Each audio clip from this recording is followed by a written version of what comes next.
Hello everyone. 1000 SSC EDM series के इस 9th part में आपका स्वागत है। इस वीडियो में हम 401 से लेकर 450 तक की ईडियम्स कवर करेंगे। इससे पहले इस सीरीज़ के 8 पार्ट मैंने अपने चैनल पर अपलोड कर दिए हैं, जिनमें मैं एसएससी के प्रीवियस ईयर की 400 ईडियम्स कवर कर चुका हूँ। आप प्लेलिस्ट में जाकर उनको देख सकते हैं। तो ज़्यादा समय न लेते हुए चलिए शुरू करते हैं आज की ये नई वीडियो। इसमें देखिए, जो पहली ये ईडियम है 401 नंबर पर, ए लेफ्ट हैंड कॉम्प्लीमेंट। इसमें एक वर्ड जो है ये है कॉम्प्लीमेंट। इसका मतलब होता है किसी की तारीफ़ करना, किसी को एडमायर करना। ठीक है, तो जैसे हम किसी ने कोई अच्छा काम किया और हम उसको एक कॉम्प्लीमेंट देते हैं।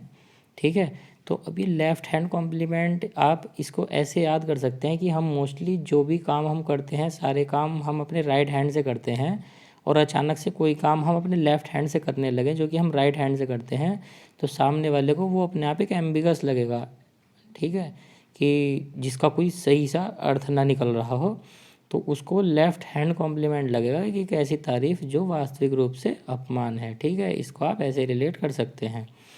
उसके बाद आता है ड्राइव होम। अभी देखिए, ड्राइव क्या होता है? ड्राइव करना हो, जैसे किसी हम 4 व्हीलर कुछ भी चला रहे हैं, अपनी कार चला रहे हैं, तो उसको हम ड्राइव करना बोलते हैं। तो ड्राइव होम क्या होता है कि कार से घर जाना, ड्राइव होम। ठीक है, अपने घर जाना।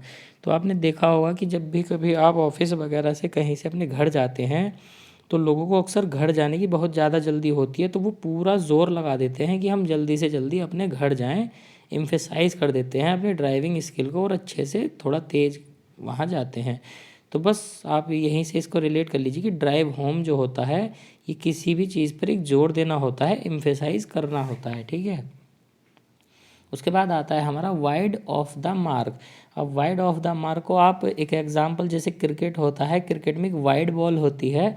तो वाइड बॉल कब होती है कि जो स्टंप होते हैं, 3 स्टंप, वहाँ से एक पर्टिकुलर डिस्टेंस जो है वो प्रेस्क्राइब कर देते हैं, एम्पायर निर्धारित कर देते हैं उसको कि यहाँ से इधर की जो बॉल जाएगी वो वाइड होगी। तो कहने का मतलब ये है कि विकेट के पास तक, यहाँ तक आपकी बॉल राइट है, उसके बाद वाइड होगी, यानी वो मुद्दे से हट कर होगी, तो हम उसको वाइड दे देंगे। ठीक है, तो बस वहीं से आप इसको रिलेट करिए कि वाइड ऑफ द मार्क क्या होता है कि जो मार्क से बहुत ज़्यादा दूर हो, यानी इर्रिलेवेंट हो या नॉट एक्यूरेट हो, कि यथार्थ से परे होना या सच्चाई से परे होना। ठीक है, उसके बाद आता है आउट ऑफ द वर्ल्ड। ये तो आपको सीधे सीधे ही समझ में आ रहा होगा कि इस दुनिया से बाहर का, या मतलब इसका ये आप ऐसे समझ लीजिए कि जो नॉर्मल लोग करते हैं उससे थोड़ा अलग। तो ये हो जाएगा एक्स्ट्रा ऑर्डिनरी, उत्कृष्ट। ठीक है, उसके बाद आता है ये स्वीप अंडर द कारपेट। अब स्वीप क्या होता है? ये होता है झाड़ू लगाना, और कारपेट क्या होता है? वो जो आपने सुना होगा रेड कारपेट, जो नीचे बिछी हुई होती है। अब आप इसको ऐसे समझिए कि कोई भी स्वीपर है, कोई शादी वगैरह कुछ भी ऐसा फंक्शन है जहाँ पर एक रेड कारपेट डली हुई है, और वहाँ पर कोई स्वीपर खड़ा है जो साफ़ सफाई का ध्यान रख रहा है, तो उसको ऐसा कुछ भी दिखता है जिसको झाड़ू से स्वीप करना है, तो वो उसको रेड कारपेट के नीचे खिसका देगा, जिससे सब कुछ साफ़ सुथरा लगे। तो बस वहीं से आप इसको रिलेट कर लीजिए, स्वीप अंडर द कारपेट, कि टू हाइड समथिंग, कुछ ऐसा जो भी अच्छा नहीं लग रहा वहाँ पर पड़ा हुआ, उसको कारपेट के नीचे छिपा देना। ठीक है, उसके बाद आता है हमारा ये to give one self airs. अभी जो एयर्स वर्ड है, ये देखिए, ये वो एयर वर्ड नहीं है। एयर जो होता है वो सिंगुलर होता है, और ये एयर्स है, ये प्लूरल होता है। एयर का मीन होता है हवा, और ये एयर्स है, इसका मीनिंग होता है घमंड। तो आप यहीं से याद कर लीजिए, to give one self airs, अपने आप को घमंड देना। तो इसका मीनिंग क्या होगा कि किसी के सामने घमंड से पेश आना, बिहेव एरोगेंटली। ठीक है, उसके बाद आता है टू टो द लाइन। अब ये जो टो वर्ड है, देखिए ये TOE, आप इसको टॉय भी पढ़ते होंगे बहुत लोग, बट ये टो बोला जाता है। इसका जो करेक्ट प्रोनाउंसिएशन है वो होता है टो। ठीक है, तो टो द लाइन का मतलब क्या होगा कि कोई लाइन ज़मीन पर जो है, कोई लाइन खींची हुई है, और आप अपने पैर का जो अंगूठा, जो टो है, उस टो को उस लाइन में लेकर चल रहे हैं बिल्कुल। तो इसका मीनिंग क्या है कि आप सीधे सीधे चल रहे हैं बिल्कुल उसी लाइन में, और सीधे सीधे उस लाइन में चल रहे हैं। तो किसी ने तो आपको बोला होगा कि इसी लाइन में चलना है, तो क्या होगा, किसी ने आदेश दिया होगा इस बात का। जैसे सिपाही होते हैं या आर्मी वगैरह में जो सोल्जर होते हैं, वो सीधे एक ही लाइन में चलते हैं, तो किसी का तो ऑर्डर फॉलो करते हैं ना। बस वहीं से आप इसको रिलेट कर लीजिए, टू फॉलो द लीड या टू फॉलो बॉस ऑर्डर्स। ठीक है, उसके बाद आता है सेलिंग लाइक हॉट केक्स। अब देखिए selling like hot cakes, cake जो वर्ड है ये आपने देखा होगा कि ये हमेशा ठंडा ही रहता है, फ्रिज में रखा होता है, ठीक है। अब यहाँ पर क्या लिखा हुआ है, हॉट केक्स, यानी कि गर्म जो केक है वो भी। सेलिंग लाइक हॉट केक्स, कि हॉट केक को भी बेच देना, ठीक है। अब कोई ऐसा इंसान है जिसने केक बनाया है और वो तब तक फ्रिज में भी नहीं रखा हुआ है, वो नॉर्मल है, ठंडा नहीं है, वो भी उसका बिक जाए, तो आप क्या कहेंगे कि यार इसकी तो बहुत अच्छी बिक्री है, केक बनाता है और हाथों हाथ बिक जाते हैं, ठीक है। तो सेलिंग लाइक हॉट केक्स, बहुत अच्छी बिक्री होना, ठीक है। उसके बाद आता है टेक हैट ऑफ। हैट क्या होता है, हैट होता है जो टोपी होती है ना, गोल वाली जो टोपी होती है उसको बोलते हैं हैट, ठीक है। अब आपने क्रिकेट वगैरह में कई बार देखा होगा, जब कोई प्लेयर जैसे महेंद्र सिंह धोनी है या सचिन तेंदुलकर है, जब वो लोग आते थे तो अब एक ट्रेंड है कि जब महेंद्र सिंह धोनी आते तो जनता सामने की तरफ ऐसे झुक जाती है, ठीक है, दोनों हाथों से अपना एक अभिवादन सा करते हैं उनका। तो आप इसको ऐसे ही थोड़ा देखिए कि टेक हैट ऑफ का मतलब क्या होता है कि कोई जब प्लेयर आता है तो उसको एडमायर करने के लिए लोग अपनी टोपी उतार कर ऐसे आगे की तरफ थोड़ा सा उसको सम्मान देते हैं, ठीक है। उसके बाद आता है हमारा ये 410 जो है, टू गेट कोल्ड फीट। क्या अब इसमें देखिए कोल्ड फीट एक वर्ड है कि पैर ठंडे हो जाना। तो मैंने आपको कई बार पिछली इडियम्स में भी बताया है कि हॉट का वर्ड तो होता है खून गर्म होना, क्या मतलब कि जैसे गुस्सा आ रहा हो बहुत ज़्यादा, है ना। और कोल्ड का मतलब होता है कि खून का ठंडा होना, इट मीन्स बहुत ज़्यादा डरना। तो कोल्ड का मतलब होता है डरने से, जो ईडियम्स में आता है मोस्टली, और हॉट का मतलब होता है, या वार्म का मतलब होता है गुस्से से, ठीक है। तो टू गेट कोल्ड फीट, अपने पैर ठंडे हो जाना। तो पैर ठंडे किस बात पर होंगे, जब हमें बहुत ज़्यादा डर लग रहा होगा, ठीक है। उसके बाद आता है पुल टुगेदर। पुल टुगेदर को आप ऐसे समझिए कि टुगेदर का मीनिंग क्या होता है, एक साथ, दो लोग जब एक साथ काम करते हैं तो वो क्या होता है, वर्क टुगेदर होता है। तो पुल टुगेदर, पुल का मीनिंग क्या होता है कि खींचना, तो साथ मिलकर खींचना। तो कोई चीज़ हम साथ मिलकर खींच रहे हैं तो सामने वाला क्या कहेगा कि यार ये लोग तो मिलजुल कर काम कर रहे हैं, वर्क हारमोनियसली, मिलजुल कर कार्य करना, ठीक है। उसके बाद आता है बी डाउन विद। अब देखिए इसमें डाउन वर्ड है, तो डाउन का मतलब क्या होता है, नीचे। बी डाउन यानी नीचे गिर जाना। अब नीचे गिरने का मतलब क्या होता है कि नीचे कौन गिरेगा, जो कि बहुत ज़्यादा बीमार होगा। कोई हट्टा कट्टा इंसान जो हेल्दी है वो नीचे अचानक से थोड़ी ना गिर जाएगा खड़े खड़े, ठीक है। तो नीचे गिरना, बी डाउन विद, तो ये क्या हो जाएगा, बीमार होना, सफरिंग फ्रॉम, किसी बीमारी से सफ़र करना। उसके बाद आता है fish in troubled water. Fish का आपको पता है मछली होती है। ट्रबल्ड वाटर को आप कीचड़ वाले पानी से ऐसे ध्यान में रखिए कि जो पानी ट्रांसपेरेंट नहीं होता, अब उसमें कोई मछली तैर रही है तो उसमें क्या होता है कि मछली को दिखना बंद हो जाता है, क्योंकि वाटर ट्रांसपेरेंट नहीं है, तो वो उसमें फड़फड़ाना स्टार्ट कर देती है, ठीक है। तो फिश इन ट्रबल्ड वाटर, तो उसको लोग क्या करते हैं, पकड़ लेते हैं जब वो फड़फड़ाती है उसमें, ठीक है। तो वहीं से आप इस इडियम को रिलेट कीजिए, to make a profit out of troubled situation. उस मछली के लिए वो ट्रबल सिचुएशन थी और आपने उसका फ़ायदा उठा लिया, उस मछली को पकड़ लिया, ठीक है। उसके बाद आता है हमारा लुक इनटू। लुक इनटू का मतलब आप देखिए, लुक का मतलब होता है देखना और इनटू होता है अंदर झांक कर। तो जब हम अंदर झांक कर किसी चीज़ में देखेंगे तो हम क्या कर रहे हैं, एक तरह की जांच ही तो कर रहे हैं, to investigate. Look into, to investigate, जांच करना, ठीक है। फिर आता है हमारा ये कॉल ऑन। अब कॉल ऑन को आप ऐसे याद करिए कि एक तो इडियम इससे पहले भी एक पार्ट में आई थी, कॉल फॉर। कॉल फॉर का मतलब तो ये था कि कोई चीज़ मांगना किसी से, ठीक है। कि उसमें मैंने ये बताया था कि फॉर का मीनिंग होता है के लिए। अब कॉल के लिए कॉल करना, तो किसी बंदे को कॉल कर रहा है कि मुझे ये चाहिए, तभी तो उसके लिए कॉल कर रहे हैं, तो उससे मांग कर रहे हैं, ठीक है। बट यहाँ क्या है भाई, कॉल ऑन। अब कॉल ऑन तो होता है, कॉल का मतलब होता है बुलाना किसी को, ऑन का मतलब क्या होता है, ऑन का जो हिंदी मीनिंग होता है पर, किसी चीज़ के ऊपर पर, है ना। तो कॉल ऑन, तो अब पर तो एक स्थान ही होगा ना जहाँ बुलाया होगा उसको, बस। प्ले ये होता है पे ए विजिट, कहीं उससे मिलने जाना या भेंट करना, कॉल ऑन, भेंट करना, ठीक है। उसके बाद आता है let the grass grow under the feet. तो इसका मीनिंग क्या होगा, let the grass grow under the feet. तो ये हो जाएगा, जैसे आप ये मान लीजिए आप कहीं बैठे हैं तो घास उगने का मतलब क्या होता है कि कोई भी जगह है, हमने हमने उसको इतने टाइम तक अनडिस्टर्ब छोड़ दिया है, उस जगह पर हम इतने टाइम तक नहीं गए कि वहाँ घास उग चुकी है, ठीक है। तो अगर हम वहाँ डेली जाएंगे तो घास नहीं उगेगी, क्योंकि हमारे पैरों से वहाँ पर जो फ्रिक्शन होगा तो वो मिट्टी उससे वो नहीं होगी। तो घास उग जाना पैरों के नीचे, तो पैरों के नीचे घास उगने का मतलब क्या है कि हम कहीं बैठे और हमने इतनी देर कर दी, इतनी देर तक हम बैठे हैं काफ़ी टाइम तक, काफ़ी दिनों तक, कि वहाँ घास उग चुकी है। वहीं से इसका मीनिंग रिलेट कर लीजिए, delay in getting things done, विलम्ब करना। ठीक है। उसके बाद आता है हमारा Apple of Discord, cause of animosity. तो ये क्या होता है हमारा, झगड़े का कारण। अब देखिए एप्पल ऑफ डिस्कॉर्ड, डिस्कॉर्ड का मतलब होता है झगड़ा या कलह जो होती है। ठीक है।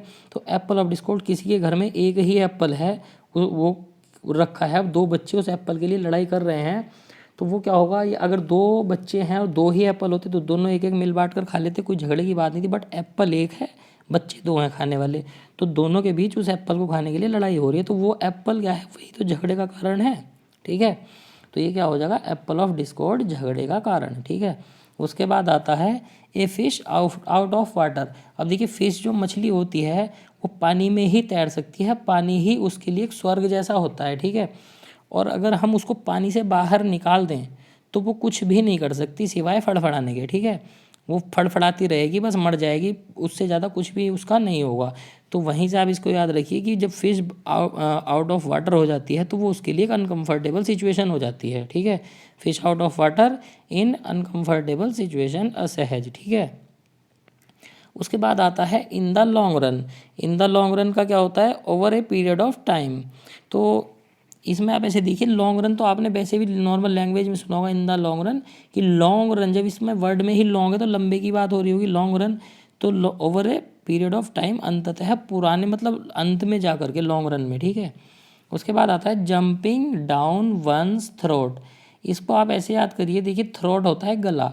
अब कोई व्यक्ति है जो कि अपने बेड पर सो रहा है, ठीक है, सो रहा है या लेट रहा है। अब छोटे छोटे बच्चे आते हैं ना कि जैसे बेड पर उसके ऊपर कूदने लगते हैं या बेड पर कूदने लगते हैं, तो अचानक से एक बच्चा कूदता है और वो बच्चा उसके गले पर गिर जाता है या उसका पैर लग जाता है, यानी कि जंपिंग डाउन वंस थ्रोट, अपने किसी जो वो व्यक्ति लेटा हुआ उसके गले पर गिर जाता है। तो जब उसके गले पर अचानक से गिरेगा तो उसके गले को चोट लगेगी, तो वो व्यक्ति क्या करेगा, वो गुस्सा ही तो करेगा कि यार मेरे गले पर चोट मार दी तूने। ठीक है। तो वहीं से आप इसको उस स्टोरी से रिलेट कर लीजिए कि गुस्सा व्यक्त करना, to react very angrily to somebody. ठीक है। Out of wits. अब देखिए विट वर्ड कई बार आ चुका है इडियम्स में, इसका मतलब होता है बुद्धि। अब आउट ऑफ विट क्या होता है, बुद्धि से बाहर होना। ठीक है। ग्रेटली कन्फ्यूज्ड, जब कोई अपनी बुद्धि से बाहर है तो कन्फ्यूज ही होगा, उलझन में ही होगा। ठीक है। उसके बाद आता है all moon shine. All moon shine को आप ऐसे याद करिए कि जो कुछ हमें दिख रहा है वो बस मून की एक शाइन है, वो चांद की चांदनी है, रोशनी है बस, वो रियलिटी नहीं है। कोई चीज़ हमें रात में दिख रही है और हम देख करके बोल रहे हैं अरे यार ये तो कितनी सुंदर जगह है या कितनी सुंदर चीज़ है, तो हमारा दोस्त हमसे हैंड टू हैंड बोल रहा है अरे यार ये सब चांद की रोशनी है, वरना दिन में देखना कुछ ऐसा खास यहाँ पर है नहीं। ठीक है। तो ये क्या है, फार फ्रॉम रियलिटी, बकवास या सच्चाई से परे। ठीक है। उसके बाद आता है हमारा टू ब्रिंग टू लाइट। तो ब्रिंग टू लाइट ये पहले भी मैं बता चुका हूँ, कोई चीज़ हम लाइट में लाते हैं यानी कि प्रकाश में लाते हैं तो तभी तो हमें दिखेगी कि रियल में है क्या। ठीक है। तो ये क्या होता है, टू रिवील, उजागर करना। ठीक है। उसके बाद आता है टू प्ले सेकंड फिडल। देखिए सेकंड फिडल क्या होता है, ये फिडल वर्ड जो होता है ये दर्जे से नहीं, ये जो फिडल है ये होता क्या है, ये सारंगी को बोलते हैं, जो एक बजाया जाने वाला एक इंस्ट्रूमेंट होता है। तो टू प्ले सेकंड फिडल, तो अब आप इसको ऐसे रिलेट कर लीजिए जैसे कोई सिंगर होता है, इंडियन आइडल जैसा वगैरह जैसे ही चलते हैं, तो जितनी पब्लिक जितनी ऑडियंस होती है उन सबकी निगाहें जो होती है वो सिंगर पर होती है, पर्टिकुलर जो सॉन्ग गा रहा होता है। ठीक है। बट उतना ही कंट्रीब्यूशन तो जो वहाँ पर बैंड वाले होते हैं जो बजाते हैं उनका भी तो उतना ही होता है, जो सारंगी हारमोनियम वगैरह बजाते हैं, बट उनको कोई नहीं देखता, वो लोग दोयम दर्जे के लोग होते हैं। इसका मतलब क्या है कि उससे नीचे के लोग होते हैं, क्योंकि मेन फोकस तो वो ही सिंगर होता है ना। बस आप यहीं से इसको रिलेट कर लीजिए कि टू प्ले सेकंड फिडल सारंगी बजाना, दोयम दर्जे पर होना, टेक ए सबऑर्डिनेट रोल। ठीक है। उसके बाद आता है कास्टिंग पर्ल बिफोर स्वाइन। इसका आप ऐसे देखिए, ये कास्ट मतलब क्या होता है, एक तरह से फेंकना होता है, कुछ चीज़ फेंकना, कास्ट करना। पर्ल होता है मोती, बिफोर स्वाइन होता है जो मादा सुअर होती है। ठीक है। मादा सूअर के आगे आप मोती फेंक रहे हैं तो वो मोती थोड़ी ना खाएगी, जो उसको वेस्ट खाना होता है घर पर, घर का जो वेस्ट खाना कचरे में पड़ा होता, तो सूअर जो होता है वो तो उसको खाते हैं ना। आप उनको मोती खिलाने लगो तो खाएंगे तो है नहीं ना वो उसी। और ऐसे ही हिंदी में एक ईडियम होती है, भैंस के आगे बीन बजाना, क्योंकि भैंस को बीन से कोई फर्क ही नहीं पड़ता है, भैंस बीन पर थोड़ी ना नाचेगी। वैसे ही जो मादा सूअर है वो मोती थोड़ी ना खाएगी। तो इन दोनों का मीनिंग सेम है कि offering good things to undeserving people, जिन लोगों को उसकी ज़रूरत नहीं है आप उनको ऑफर कर रहे हो वो गुड्स। तो बस यही इसका मीनिंग है, ठीक है। उसके बाद आता है हमारा putting the cart before the horse. इसमें एक वर्ड है कार्ट, एक वर्ड है हॉर्स। तो अब देखिए घोड़ा गाड़ी जो होती है उसमें गाड़ी जो है वो घोड़े के पीछे होती है, घोड़ा आगे होता है। ये क्या, इसमें क्या है कि putting the cart before the horse, यानी जो गाड़ी है उसको घोड़े के आगे लगाना। तो ये तो एक अलग ही सीक्वेंस बन गया ना, घोड़ा पीछे गाड़ी आगे, ऐसे कैसे चल जाएगी, घोड़ा आगे होगा गाड़ी पीछे होगी तभी तो खींचेगा। बस यहीं से आप इसको रिलेट कर लीजिए, doing things in the wrong way, गलत ढंग से कार्य करना, ठीक है। उसके बाद आता है not fit to hold candle. अब इसमें कैंडल वर्ड है मोमबत्ती की, कैंडल भी होल्ड न कर पाना, ठीक है। इसको आप ऐसे याद कर लीजिए कि ओलंपिक में जो प्लेयर होते हैं वो तो अपने आप एक मशाल लेकर भागते हैं, और एक दूसरा बंदा साइड में है कि वो एक कैंडल भी लेकर नहीं भाग सकता। तो वो अनकम्पेरेबल है, वो उस ओलंपिक वाले बंदे की बराबरी कभी नहीं कर सकता, क्योंकि एक मशाल लेकर भाग रहा है और ये बंदा एक मोमबत्ती भी नहीं पकड़ सकता, ठीक है। वहीं से इसका मीनिंग रिलेट कर लीजिए कि इतना अच्छा नहीं जितना कोई और या कुछ और है, यह उतना अच्छा नहीं है जितना वो ओलंपिक वाला है, ठीक है। वहीं से रिलेट कर लीजिए इसको। Egg someone on. अब देखिए एग जो वर्ड है इसका मीनिंग अंडा भी होता है और इसका मीनिंग अर्ज भी होता है, किसी को उकसाना, ठीक है। आग्रह करना किसी को कोई काम करने के लिए, उसको उकसाना, ठीक है। तो बस एग समवन ऑन, किसी टॉपिक पर उसको एग करना, अर्ज करना। तो ये क्या होता है, to encourage somebody to do something, उसको एनकरेज करना, ठीक है, आग्रह करना उससे उस काम को करने के लिए, उसको अर्ज, उकसाना। अर्ज ये इंग्लिश वाला वर्ड है, URGE, ठीक है। उसके बाद आता है हमारा फॉर गुड। फॉर गुड का मतलब क्या होता है कि अच्छे के लिए। अब अच्छे के लिए कोई काम हम करेंगे तो हमेशा के लिए करेंगे, अच्छे काम तो हमेशा के लिए होते हैं ना। फॉर गुड का मीनिंग आप इससे रिलेट करके याद रखिए, फॉर गुड का मीनिंग होता है परमानेंटली, हमेशा के लिए, ठीक है। एक्लिस हिल। अब देखिए जो ईडियम है इसमें एक्लिस जो वर्ड है ये एक स्टोरी है एक राजा की, उसका नाम था एक्लिस। तो जैसे महाभारत में आपने देखा होगा कि दुर्योधन को जो गदा से भीम उस पर वार करता है तो उसकी पूरी बॉडी जो है पत्थर की हो चुकी थी, बट उसकी जंघा जो थी वो पत्थर की नहीं थी, तो वहीं से गदा मार करके उसका वध किया गया था। ये भी सेम वैसे ही स्टोरी है कि एक्लिस जो था उसकी माँ ने उसको पत्थर का मजबूत बनाने के लिए एक नदी में उसका स्नान कराया था जब वो बच्चा था। उसको किसी ने बताया था कि इस नदी में इसका स्नान करा दोगे तो इसका जो शरीर है वो पत्थर जैसा हो जाएगा, ठीक है। तो उसकी माँ जब उसको वहाँ स्नान कराने लेकर गई थी तो उसकी माँ ने उसको पैर से पकड़ा था।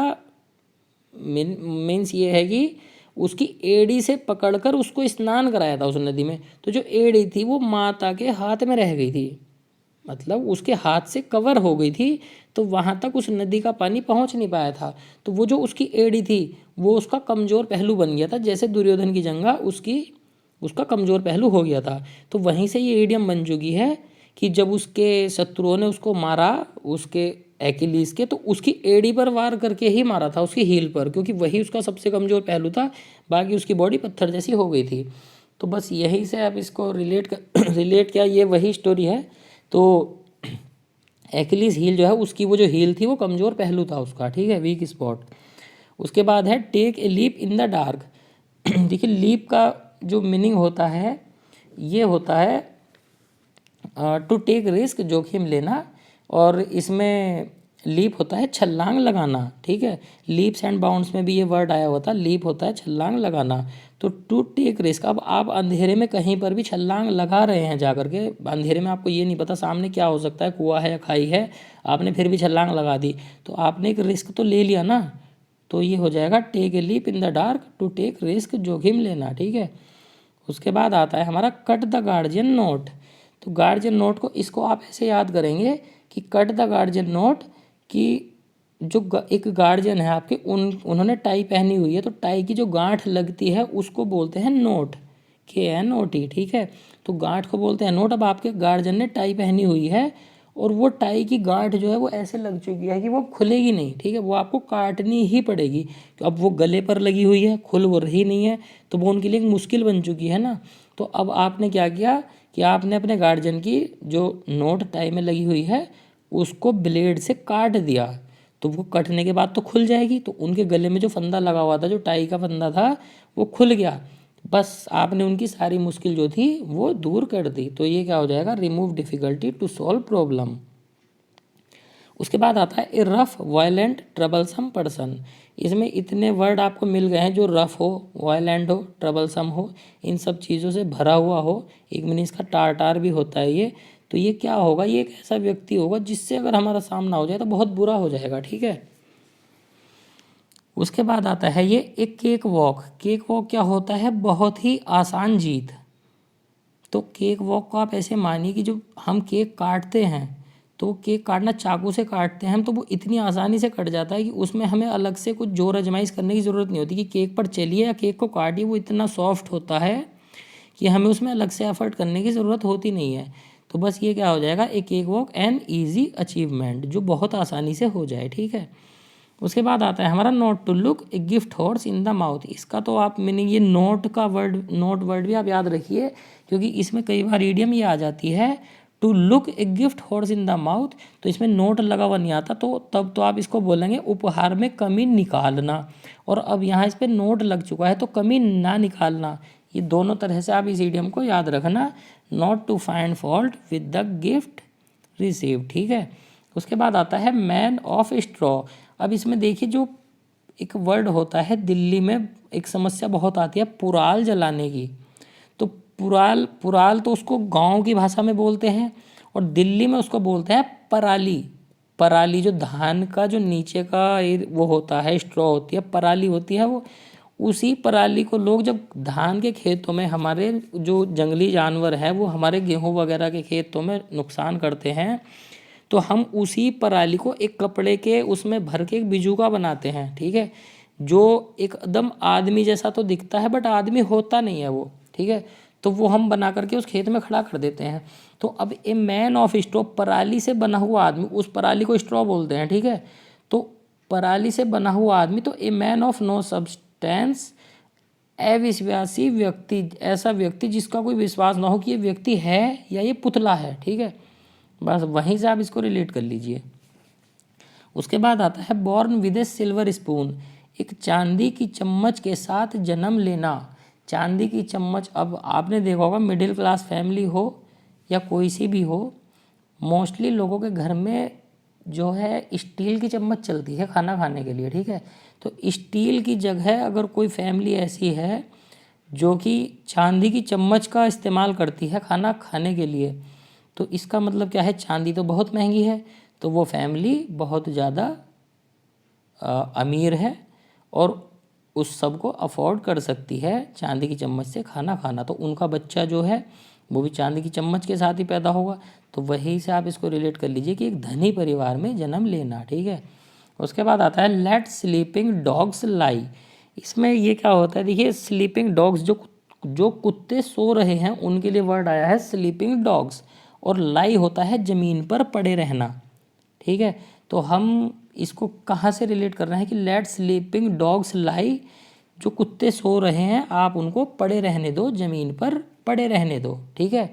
तो गड़े हुए मुर्दे न उखाड़ना, ठीक है, जैसा जो है उसको वैसा ही रहने देना, गड़े मुर्दे न उखाड़ना, ठीक है। Not to bring up an old controversial issue, let sleeping dogs lie, ठीक है।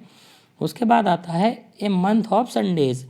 अब आप इसको ऐसे देखिए कि संडे जो वर्ड होता है, हम उसमें खुश तो हो जाते हैं कि अरे यार आज तो संडे है, छुट्टी है, बट वो जब हम अपने रूटीन का काम तो उस दिन करते नहीं है, तो वो हमें थोड़ा लंबा दिखने लगता है, ठीक है। तो संडे का दिन हमें बाकी दिनों से लंबा दिखता है, ठीक है। और कोई एक ऐसा महीना हो जिसमें सारे दिन संडे के ही जैसे हों, यानी सारे ही संडे भरे हुए हों उसमें, तो वो महीना हमें कितना लंबा दिखाई देगा फिर, है ना। तो ए मंथ ऑफ संडेज, तो ये क्या हो जाएगा, ए लॉन्ग टाइम, लंबा समय, ठीक है। उसके बाद आता है ए क्लोज्ड बुक। तो क्लोज्ड बुक को आप ऐसे देखिए, एक ऐसी किताब जो बंद हो। अब बंद किताब है तो हमें तो उसमें ये भी पता नहीं चल सकता इसमें लिखा क्या है, कहाँ पर लिखा है और किस पेज पर लिखा है। तो हमारे लिए तो ये सब एक मिस्ट्री ही है, एक रहस्य ही है ना ये तो हमारे लिए। तो एक क्लोज्ड बुक क्या होगा, ए मिस्ट्री, रहस्य है, ठीक है। उसके बाद आता है इन एप्पल पाई ऑर्डर। एप्पल को ऑर्डर में लगा देना, पाई ऑर्डर में लगा देना है। तो जैसे मानिए कि कोई खेत है या कुछ भी है या कोई ठेला है, उस पर एप्पल है, वो सारे बिखरे पड़े हैं, हम उन एप्पल को उठा के एक के बाद एक लाइन से लगा देते हैं, एक ऑर्डर में लगा देते हैं। तो वो क्या है, एप्पल को हम पाई ऑर्डर में लगा देते हैं, तो वो सही क्रम हो जाएगा, उनका परफेक्ट ऑर्डर हो जाएगा, ठीक है। उसके बाद ये आता है थिक एंड थिन।